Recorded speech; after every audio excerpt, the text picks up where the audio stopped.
순수 국내 기술로 만든 한국형 발사체 누리호가 공우주센터 발사대로 이동해 발사 준비를 마쳤습니다. 누리호의 발사 예정 시각은 내일 오후 4시쯤이며 발사에 성공하면 우리나라는 독자 기술로 발사체를 우주로 보낼 수 있는 7번째 국가가 됩니다. 전두환을 비호하는 발언을 한 국민의힘 대선 주자 윤석열 전 검찰총장에 대해 지역 정치권과 시민단체의 반발이 커지고 있습니다. 더불어민주당 호남권 국회의원과 5월 단체는 잇따라 성명을 내고 윤 전 총장과 국민의힘에 공식 사과를 요구했습니다. 광양 시민들의 식수원인 수어댐의 녹조 현상이 심각합니다. 이상 고온 때문이라는 수자원 공사 측의 설명과 생활 오폐수 유입 때문이라는 인근 주민들의 주장이 맞서고 있습니다.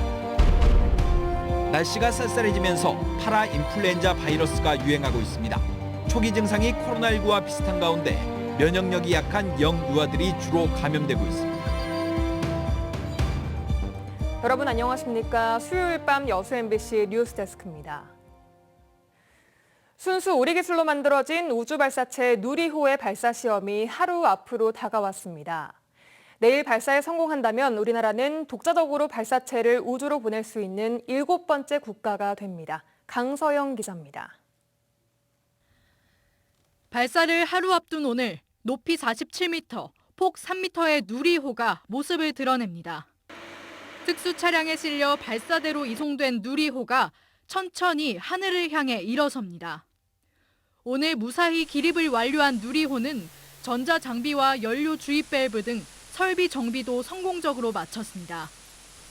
내일 설비를 재점검한 뒤 이상이 없는 것으로 확인되면 바람 등 날씨를 고려해 3시에서 7시 사이 정확한 발사 시간이 확정됩니다.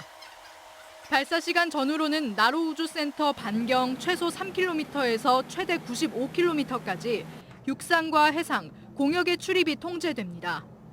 위성을 올릴 수 있는 발사체로서의 기능을 갖고 있는지, 소위 여러 가지 기술적인 단계들이 제대로 이루어졌는지, 내일은 어떻게 보면 이제 비행 시험의 한 과정, 마지막 단계라고 보고. 지상 600에서 800km 궤도에 위성을 쏘아 올릴 수 있는 로켓을 개발하기 위해 2010년부터 약 2조 원이 투입된 누리호 프로젝트. 러시아 기술의 도움을 받았던 나로호와 달리 순수 우리 기술로 이루어졌다는 데 의미가 큽니다. 누리호 발사가 성공하면 우리나라는 미국과 러시아 등에 이어 독자적으로 발사체를 우주로 보낼 수 있는 세계 7번째 국가가 됩니다. 최선을 다한 만큼 좋은 결과가 있을 것으로 기대를 합니다. 진인사 대천명이라고 할까요? 하여튼 하늘의 뜻을 기다리고 있겠습니다. 누리호는 발사 후 16분 이내에 우주 저궤도에 인공위성 모형을 올려놓게 되며 성공 여부는 발사 30분 안에 판가름 날 예정입니다. MBC 뉴스 강서영입니다. 정부의 갑작스러운 입장 변화로 남해안 남중권의 COP28 유치가 무산된 가운데 정부 차원의 해명을 요구하는 목소리가 높아지고 있습니다. 김회재 의원은 최근 정부가 COP28을 양보한 것과 관련해 국민을 무시하고 국가의 자존심을 떨어뜨린 이번 결정을 규탄한다며 정부가 2030 부산 엑스포를 위해 전남과 경남 도민의 염원을 저버렸다고 비판했습니다. 김 의원은 특히 정부가 국가계획으로 승인하고 대통령도 최근까지 국제회의에서 유치 의지를 거듭 강조했는데 불과 며칠 만에 입장이 뒤집혔다며 납득할 수 있는 해명을 촉구했습니다. 또 남해안 남중권 민간 추진위원들을 중심으로 이번 결정에 대한 배경 설명과 향후 계획에 대한 정부의 책임 있는 해명을 요구하는 여론이 확산되고 있습니다. 특성화고 현장 실습 피해자 가족 모임이 오늘 여수시청 추모헌화소와 고 홍정훈 군의 사고 현장을 방문해 더 이상의 억울한 죽음이 생기지 않도록 현장 실습 제도를 폐지해야 한다고 목소리를 높였습니다. 피해자 가족 모임은 또 최근 문재인 대통령이 현장 실습 폐지는 올바른 해결 방안이 아니라고 한 것과 관련해 진심 어린 사과가 먼저이며 진상규명과 관련자 엄벌에 대한 약속이 우선돼야 한다고 지적했습니다. 이어 이제는 산업화 시대의 유물인 현장 실습 제도를 폐지하고 특성화고 학생들도 교육과정을 정상적으로 이수할 수 있도록 전국 동시 고졸 취업기간 제도를 시행해 줄 것을 요구했습니다. 윤석열 국민의힘 대선 후보가 한 전두환 옹호 발언을 두고 민심이 들끓고 있습니다. 정치권에서도 여야 할 것 없이 비판이 이어졌고 5월 단체는 윤 후보가 상처에 소금을 뿌린 격이라며 당 차원의 재발 방지책 마련을 촉구했습니다. 송정근 기자입니다. 국민의힘 부산 사무실을 방문한 윤석열 후보. 이 자리에서 윤석열 후보는 이른바 전두환이 정치는 잘했다는 발언을 해 국민들의 공분을 사고 있습니다. 군사 쿠데타와 그 5.18만 빼면 잘못한 부분이 이제 그런 부분이 있지만 그야말로 정치는 잘했다고 얘기하는 분들이 많습니다. 여야를 막론하고 윤 후보를 비판하는 목소리가 이어졌습니다. 광주와 전남북 민주당 국회의원들은 윤 후보의 전두환 찬양망언은 윤 후보가 군부 독재의 후예임을 자인하는 것이며 천박한 역사인식에 기인한 것이라고 비판했고 아직도 생존 중인 5.18 피해자와 가족들, 나아가 상식이 있는 대한민국 국민에게 결코 해서는 안 되는 망언이다. 국민의힘 대권 후보들도 일제히 SNS를 통해 막가파의 망언, 대선 후보로서의 자격의심, 헌법정신 망각 등 비판의 수위를 높였습니다. 특히 이준석 대표는 호남 주민들에 대한 사과 등 조속한 조처가 필요하다고 밝혔습니다. 진보당은 살인마 전두환을 고난의 임이라는 측면에서 배울 점이 있다고 표현한 윤 후보의 사고방식은 어처구니 없다고 말했습니다. 민주주의를 지키기 위해 쓰러져간 5월 영령을 모독한 것이고 아픈 현대사를 기억하고 있는 국민들을 모독한 것이다. 피해 당사자인 5월 단체들의 분노는 말할 것도 없습니다. 5월 단체는 윤석열 후보의 발언은 아물지 않은 피해자들의 상처에 소금을 뿌린 격이고 그동안 국민의힘이 호남을 찾아와 했던 사죄의 진정성을 보여주려면 당 차원에서 재발 방지책을 마련해야 한다고 촉구했습니다. 진정성 있는 정치 세력이라고 한다면 5.18에 대해서는 단호한 조치를 취해야 된다. 5.18의 왜곡과 망언 또는 허위사실 유포, 폄훼 등등에 대해서는 윤 후보는 각계각층의 비판이 이어지고 있지만 자신의 발언에 대해 사과는 하지 않았습니다. 대신 SNS를 통해 자신의 발언은 인재를 적재적소에 기용해 제 역량을 발휘하도록 하겠다는 것이었다고 해명했습니다. MBC 뉴스 송정근입니다. 지난 16일 순천에서 개막한 제4차 산업혁명 박람회 넥스포가 오늘 폐막했습니다. 60여 개 기업들이 참여한 이번 박람회에는 10,000명이 넘는 관람객들이 다녀갔으며 인공지능과 5세대 이동통신 등 제4차 산업혁명 관련된 신기술을 전시 체험하는 행사가 진행됐습니다.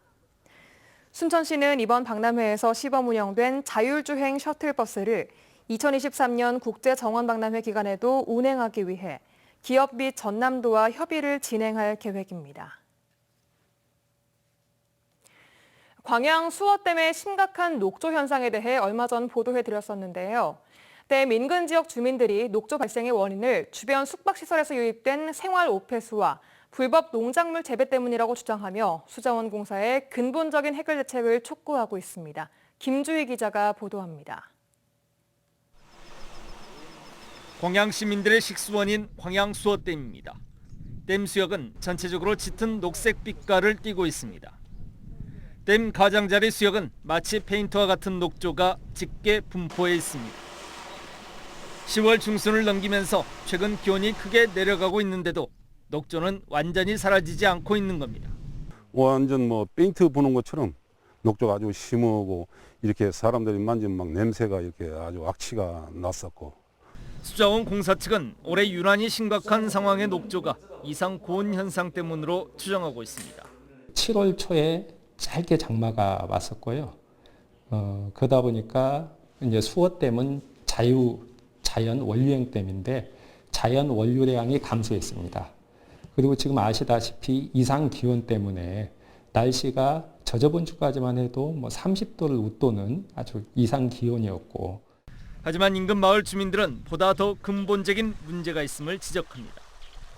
주변 숙박시설과 음식업소 등지에서 유입되는 생활 오폐수 때문에 녹조 현상이 갈수록 심화하고 있다는 겁니다. 또한 수어댐 수역 주변에서의 불법 경작 행위도 갈수록 심각해지는 녹조의 원인일 수 있다는 겁니다. 여러 가지 오염수들이 댐으로 유입되기 때문에 이게 1차적인 부분이 있을 수 있고 또 하나는 또 주변에 농사를 짓기 때문에 약이나 또 퇴비나 이런 부분들이 이 원인일 수가 있죠.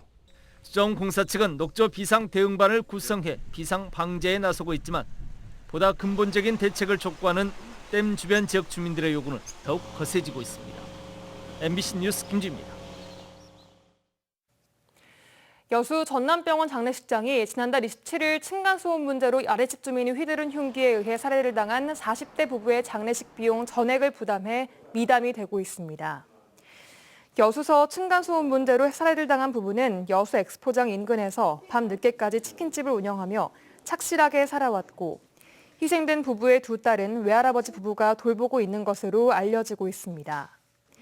전남병원 장례식장은 이 같은 소식을 접한 뒤 숨진 부부의 경제적 여건을 감안해 장례식장 사용료와 조문객 식사 비용 등 약 2,500만 원 상당의 전액을 지원해 내일 경찰의 날을 맞아 감사장을 받을 예정입니다.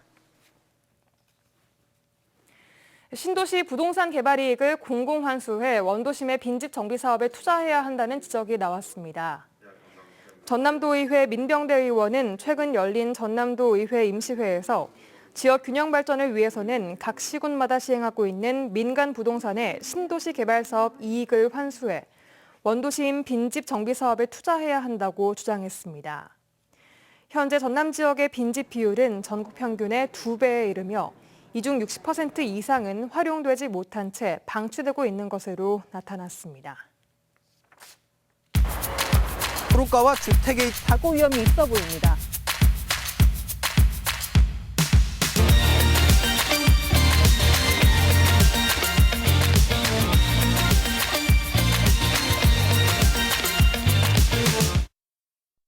여수 MBC AI 내일의 날씨입니다. 내일 광주와 전남 지역은 구름만 많겠는데요. 북서쪽에서 찬 공기가 남하면서 모레까지 아침 기온은 내륙을 중심으로 5도 이하로 떨어져 춥겠습니다.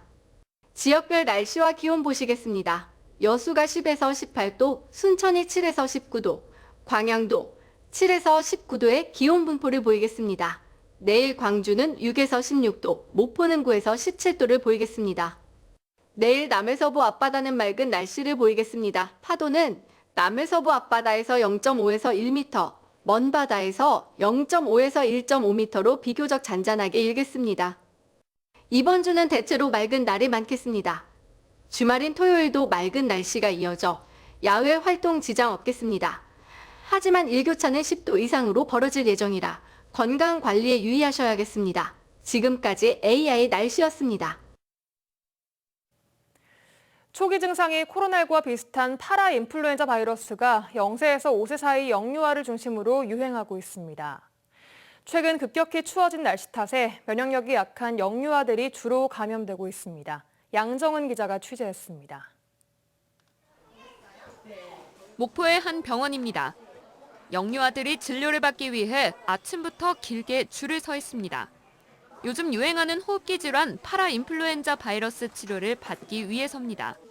코로나19가 사그라들지 않고 있는 가운데 또 다른 바이러스까지 어린 자녀를 둔 부모들의 걱정이 커지고 있습니다.